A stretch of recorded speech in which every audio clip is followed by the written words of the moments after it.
नमस्कार, मैं प्रवीण गौतम और आप देख रहे हैं पब्लिक मीटर। दोस्तों, वीडियो में इस बात का विश्लेषण करेंगे कि पश्चिम बंगाल चुनाव को लेकर मीटिंग में मुख्य चुनाव आयुक्त ज्ञानेश कुमार और आईएएस अधिकारी अनुराग यादव के बीच कैसे गर्मागर्मी हो जाती है, बहस की क्या खबरें सामने आई हैं। पश्चिम बंगाल चुनाव को लेकर मीटिंग थी। ज्ञानेश कुमार को किस बात पर गुस्सा आया और पलटकर अनुराग यादव ने क्या जवाब दे दिया कि ज्ञानेश कुमार का गुस्सा और ज्यादा बढ़ गया, उसके बाद क्या एक्शन लिया गया है, पूरी कहानी आपको बताएंगे। पहले बात करते हैं कि ज्ञानेश कुमार को लेकर विपक्ष गुस्से में क्यों है। यह गुस्सा है ओम बिरला के लिए, यह गुस्सा है उपराष्ट्रपति सीपी राधाकृष्णन के लिए, क्योंकि विपक्षी सांसदों ने बाकायदा हस्ताक्षर करके नियमों के तहत ज्ञानेश कुमार के खिलाफ महाभियोग का प्रस्ताव संसद में दिया था, नोटिस दिया था, लेकिन नोटिस खारिज कर दिया गया। अब विपक्ष ने प्रेस कॉन्फ्रेंस करके संसद के इस फैसले को लेकर सवाल उठाए हैं।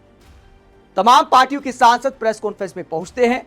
अभिषेक मनु सिंघवी क्या कहते हैं इस पूरे मामले को लेकर, कानून के जानकार हैं, वरिष्ठ वकील हैं, उन्होंने प्रेस कॉन्फ्रेंस में क्या कहा इस फैसले को लेकर, जरा सुनिए। तो दोस्तों, ये बहुत गंभीर मामला है। आज संसद की गरिमा पर साया पड़ा है। सत्ता पक्ष चुनाव आयोग पर सवालों से इतना क्यों घबरा रहा है?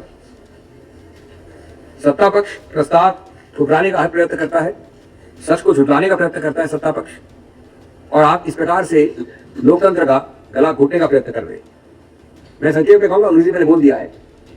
मूल रूप में जो आपका अप्रोच है इस पूरे मुद्दे पे, वो संवैधानिक रूप से गलत है, कानूनी रूप से गलत है, सोच में विकार है, अप्रोच में विकार है। क्या विकार है? आपने आप ये भूल गए कि हमारे बहुत बड़े बड़े माइंड्स, मस्तिष्क, इस देश की विशेष संपत्ति जो बैठी थी संविधान असेंबली में 3 साल तक, उन्होंने जो आर्किटेक्चर बनाया है इन प्रावधानों का, इम्पीचमेंट का, उसमें सोच बिल्कुल भिन्न थी। सोच थी कि हाँ, प्राथमिक रूप से आप देखकर ऐसे मोशन को एडमिट करेंगे, नहीं करेंगे। वो प्राथमिक रूप से देखने की प्रक्रिया ये देखना होता है कि वो उसमें सही आंकड़े हैं, उसमें जो बहुमत है 50 या 100 का वो सही है, किसी का हस्ताक्षर फौज नहीं है, किसी का नाम गलत नहीं है, कोई आदमी मृत नहीं है, इत्यादि इत्यादि। उसके बाद ये भी देख सकते हैं आप कि 2+2 पास नहीं लिखा है, कोई ऐसी भयानक अजीबोगरीब चीजें लिखी कि ताज में खरीदा जा रहा है, बिक रहा है। इस सब को देखने के बाद इसमें प्रक्रिया में सबसे बड़ा योगदान 2 चीजों का होना चाहिए।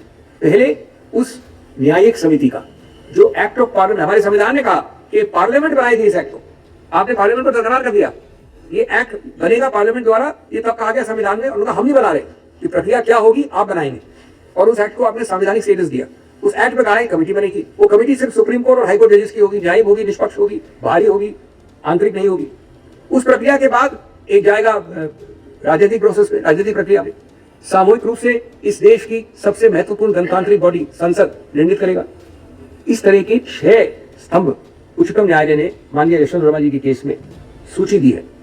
पहले मैं कंप्लेंट करूंगा, प्राथमिक रूप से वो एडमिट करेंगे या उसको निरस्त कर सकते हैं मैंने कहा कारणों पे।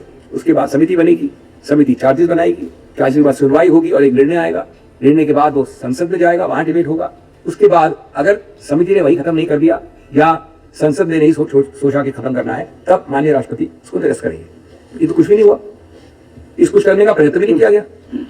इसको एकदम शुरुआत में ही ये निर्णय दे दिया जिससे ये 6 की 6 सभी प्रक्रियाएं खत्म हो गई, आधारित हो गई। बीच में एक टेलीस्कोप होकर एक छोटी प्रक्रिया बन गई, माननीय अध्यक्ष महोदय का निर्णय। ये हमारी निर्माताओं की कभी सोच नहीं थी, ना हो सकती है। इसमें देखिए कोई और हल नहीं दिया गया कुछ लोगों के लिए एक्शन लेने के लिए, कुछ लोगों को सर पे रखा गया हमारे संविधान निर्माता द्वारा। उच्चतम न्यायालय के जज हैं ये, चुनाव आयोग के मेंबर हैं ये, कुछ और भी लोग हैं, सीएजी हैं। इन सबको हमने कहा कि मैं इनके विरुद्ध एफआईआर फाइल कर सकता हूँ, उनके विरुद्ध एफआईआर नहीं कर सकता, इनके विरुद्ध में डिपार्टमेंट इंक्वायरी शुरू कर सकता हूँ, उनके विरुद्ध नहीं कर सकता, क्योंकि हम एक बहुत बड़ा महत्वपूर्ण गणतांत्रिक व्यापक प्रक्रिया दे रहे हैं इम्पीचमेंट का। तो उस इम्पीचमेंट वाली प्रक्रिया को अगर आप असंभव कर देंगे, इम्पॉसिबल कर देंगे, तो फिर तो वो जवाबदेही से बाहर हो गए, सभी लोग जवाबदेही से बाहर हो गए। तो अभिषेक मनु सिंघवी और तमाम विपक्षी सांसद आरोप लगाते हैं कि ओम बिरला और उपराष्ट्रपति सीपी राधाकृष्णन का यह फैसला सही नहीं है, कम से कम प्रक्रिया का पालन करना चाहिए था। अगर आवेदन में, अगर नोटिस में कोई तकनीकी खामी होती तब आप उसे खारिज कर सकते थे, वरना आपको नियमों के तहत अगली प्रक्रिया में जाना चाहिए था। लेकिन शुरुआत में ही मामला खत्म कर दिया गया कि हम इसे सही नहीं मानते, हमारे मुताबिक ये ट्रायल नहीं चलाया जा सकता, हम इसे यहीं खारिज करते हैं।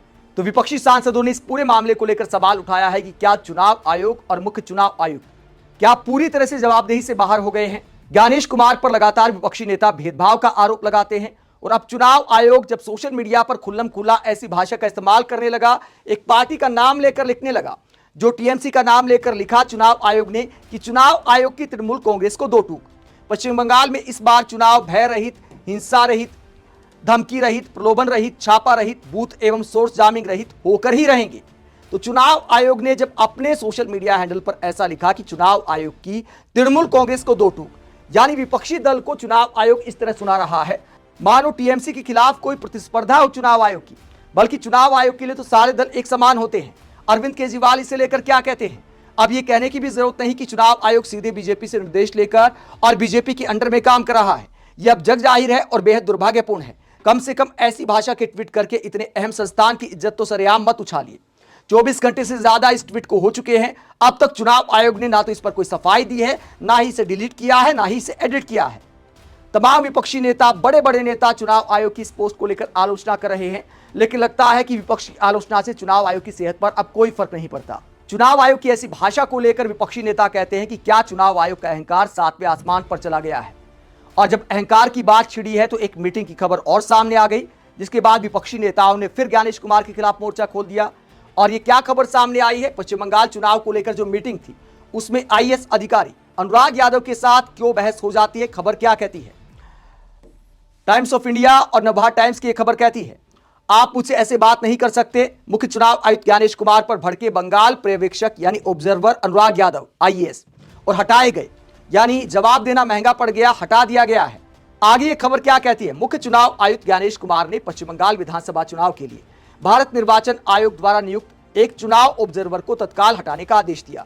ये ऑब्जर्वर कूच बिहार जिले के कूच बिहार दक्षिण विधानसभा क्षेत्र में तैनात किए गए थे। ये यूपी के प्रमुख सचिव अनुराग यादव हैं, यानी वरिष्ठ आईएएस अधिकारी हैं। और वरिष्ठ आईएएस अधिकारी को किस बात का बुरा लग गया? ज्ञानेश कुमार क्यों गर्म हो जाते हैं? आगे खबर क्या कहती है? पश्चिम बंगाल विधानसभा चुनाव से पहले कोलकाता में एक हाई लेवल चुनाव समीक्षा हुई। इस बैठक में जमकर गर्मागर्मी हो गई। मामला तब गर्मा गया जब एक वरिष्ठ चुनाव पर्यवेक्षक ने खुले तौर पर मुख्य चुनाव आयुक्त ज्ञानेश कुमार को चुनौती दे दी। पर्यवेक्षक अनुराग यादव को कूच बिहार में तैनात किया गया था। उनके चुनाव आयुक्त से अभद्र व्यवहार के बाद उन्हें उस पर्यवेक्षक पद से हटा दिया गया। और क्या हुआ इस बैठक में? चुनाव आयोग की पीठ ने बैठक बुलाई थी। ये एक वर्चुअल मीटिंग थी। इस बैठक के दौरान कूच बिहार दक्षिण के सामान्य पर्यवेक्षक अनुराग यादव ने मुख्य चुनाव आयुक्त की ओर से की गई टिप्पणियों पर आपत्ति जताई। क्या टिप्पणी की गई थी? आगे खबर क्या कहती है? सूत्रों के अनुसार स्थिति तब बिगड़ गई जब मुख्य चुनाव आयुक्त ज्ञानेश कुमार ने उस अधिकारी से घर वापस चले जाने को कह दिया। सूत्रों ने बताया कि अनुराग यादव ने पलटवार करते हुए कहा कि आप हमारे साथ ऐसा बर्ताव नहीं कर सकते। हमने इस सेवा में अपने 25 साल दिए हैं, आप इस तरह से बात नहीं कर सकते। अनुराग यादव उत्तर प्रदेश सरकार में प्रमुख सचिव रैंक के अधिकारी हैं। आगे खबर कहती है, सूत्रों ने बताया कि इस तीखी बहस के बाद बैठक में कुछ देर के लिए सन्नाटा छा गया, जिसके बाद अन्य मुद्दों पर चर्चा फिर से शुरू हुई। चुनाव आयुक्त ने अनुराग यादव को तत्काल प्रभाव से सामान्य पर्यवेक्षक पद से हटा दिया। हालांकि चुनाव आयुक्त दफ्तर के सूत्रों ने कहा कि अनुराग यादव को उनके विद्रोही रवैये के कारण नहीं, बल्कि पेशेवर अक्षमता के कारण पद से हटाया गया है। आगे एक अधिकारी का बयान कोट किया है नवभारत टाइम्स की इस खबर में और कहा गया है कि जब मुख्य चुनाव आयुक्त ज्ञानेश कुमार ने यादव से उनके निर्वाचन क्षेत्र में मतदान केंद्रों की संख्या के बारे में पूछा तो वो घबराए हुए दिखे और जवाब देने से पहले उन्होंने कई मिनट का समय लिया और इसके बाद बताया कि कूच बिहार दक्षिण में 125 मतदान केंद्र हैं। तो ज्ञानेश कुमार जी इस बात का बुरा मान गए कि तुरंत आईएएस अधिकारी जवाब नहीं दे पाए। उसके बाद उन्होंने उनकी काम पर सवाल उठाए तो आईएएस अधिकारी ने भी पलट कर जवाब दे दिया कि हमने भी 25 साल सर्विस की है, आप इस अंदाज में बात नहीं कर सकते। और उसके बाद उन्हें ऑब्जर्वर के पद से हटा दिया गया है। तो ये पूरा मामला है, जिसके बाद विपक्षी नेता ज्ञानेश कुमार की आलोचना कर रहे हैं। इस पूरे मामले को लेकर कांग्रेस के प्रवक्ता सुरेंद्र राजपूत क्या कहते हैं? ज्ञानेश कुमार मुख्य चुनाव आयुक्त बदतमीज हैं। पहले चुने हुए सांसद को गेट लॉस्ट कहा और अब एक आईएएस के साथ बदतमीजी। क्या भाजपा ने इन बदतमीजी के लिए मुख्य चुनाव आयुक्त बनाया है? सबके कर्मों का फल यही मिलेगा। तो अखबार की खबर शेयर करते हुए कांग्रेस प्रवक्ता ज्ञानेश कुमार के व्यवहार पर सवाल उठा रहे हैं। इससे पहले टीएमसी सांसदों ने भी आरोप लगाया था कि जब हम शिकायत करने गए कितने लाख वोट आखिरकार कैसे काट दिए गए, तो ज्ञानेश कुमार जी ने हमें गेट लॉस्ट बोला। हालांकि चुनाव आयोग की तरफ से कोई सफाई सामने नहीं आई है, लेकिन सागरिका घोष, साकेत गोखले सहित कई टीएमसी नेताओं ने आरोप लगाया कि हमारे प्रतिनिधिमंडल के साथ दुर्व्यवहार किया। ज्ञानेश कुमार ने गेट लॉस्ट बोला कि यहां से दफा हो जाओ। आप इस पूरे मसले को लेकर क्या सोचते हैं? कमेंट बॉक्स में अपनी राय जरूर दें। साथ ही चैनल को सब्सक्राइब भी करें। नमस्कार।